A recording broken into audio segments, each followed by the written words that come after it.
আসসালামু আলাইকুম। ওপি নিউজ বাংলা থেকে আজকের সংবাদ আপনাদের সামনে তুলে ধরা হবে। দেখতে পাচ্ছেন একটি পাখি রয়েছে, পাখিটির নাম হলো রাজু পাখি। আচ্ছা, পাখি কি কথা বলতে পারে সেটি আমরা দেখব। রাজু, রাজু,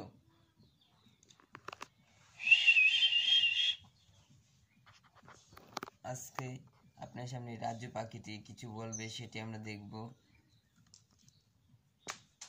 রাজু, রাজু,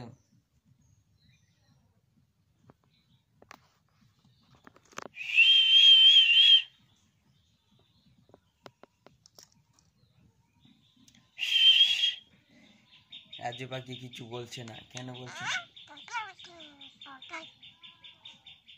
যে কথা বলতে চেয়েছিল কিন্তু কথা বলেও বলছে না। রাজু কাচ্ছ কাচ্ছ কাচ্ছ কাচ্ছ।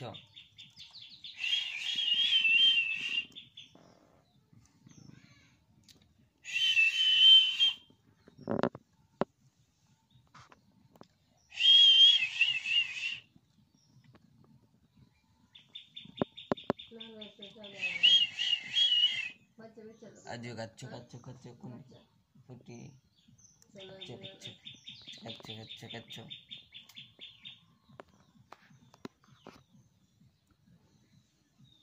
পরবর্তী খবর দেখার